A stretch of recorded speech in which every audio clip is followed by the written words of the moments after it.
जय श्री राम। तो प्रजापति दक्ष और उनकी पत्नी देवी प्रसूति, उन्होंने आदि शक्ति की उपासना की, उनकी तपस्या की और उनसे ये वरदान मांगा कि वो उनकी पुत्री के रूप में जन्म लें। आदि शक्ति ने उनकी प्रार्थना स्वीकार की, उन्हें आशीर्वाद दिया और ये भी कहा कि वो जब बड़ी होंगी तो वो महादेव की पत्नी बनेंगी। इससे दक्ष बहुत खुश थे कि आदि शक्ति उनकी पुत्री बनने जा रही हैं और महादेव उनके जामाता होंगे। लेकिन जैसे धीरे धीरे समय बीतता गया और उनमें और महादेव में मनमुटाव होता गया, तो उनकी शत्रुता बढ़ती गई और वो इस बात को भी भूल गए कि आदि शक्ति ने आशीर्वाद देते समय ही कहा था कि वो महादेव की पत्नी बनेगी। तो प्रजापति बनने के बाद दक्ष इस चीज़ को भूल गए और महादेव की निंदा करने लगे।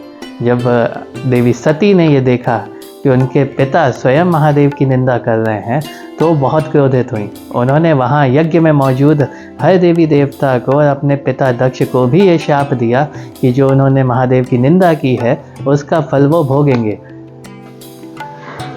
तजिहु तुरत देह तेई हेतु उर धरि चंद मौलि वृष केतु अस कही जोग अग्नि तनुजारा भयउ सकल मख हाहाकारा। देवी सती क्रोधित अवस्था में कहती हैं कि मेरे पिता दक्ष के वीर की वजह से मेरा ये शरीर उत्पन्न हुआ है, इसीलिए ये शरीर मेरा रहने योग्य नहीं है। और क्रोधित अवस्था में महादेव को हृदय में धारण करके, उनका ध्यान करके, उनसे क्षमा मांग के और योगाग्नि में अपने शरीर को भस्म कर देती हैं। तो जब सब देखते हैं कि देवी सती ने खुद को ही भस्म कर लिया, तो पूरे यज्ञशाला में हाहाकार मच जाता है। सारे देवी देवता सोच सोच के ही घबरा जाते हैं कि अब क्या होगा। महादेव की पत्नी ने अपना शरीर भस्म किया है, अपना अंत किया है, तो महादेव के क्रोध से तो सब परिचित थे।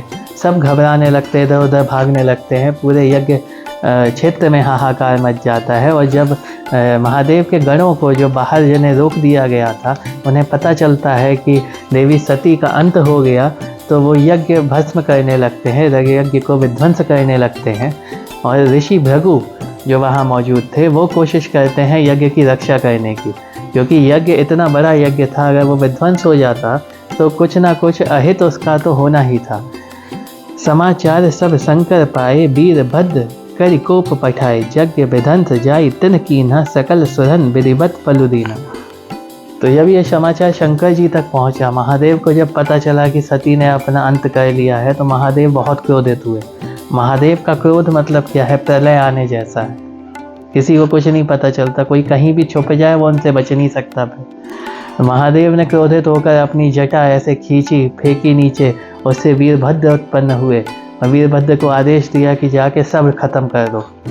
तो वीरभद्र वहाँ पे गए जहाँ पे देवी सती का शरीर पड़ा था, वहाँ पे जो यज्ञ था उसको पूरा विध्वंस करके और हर देवी देवता जो वहाँ उपस्थित थे सबको यथोचित दंड देकर, मतलब जिसने जिस हिसाब से उसमें संलिप्त था यज्ञ में और जैसी जिसकी करनी थी उसको वैसा फल दिया। और सबसे बड़ा जो दंड दिया वो दक्ष को दिया, उनका सर काट दिया।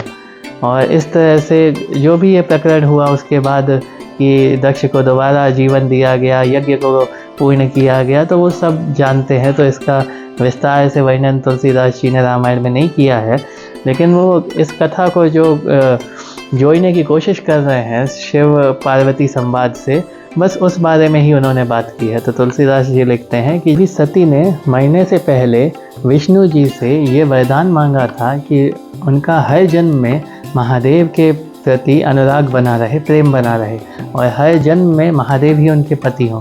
तो विष्णु जी ने उनको ये वरदान दिया था।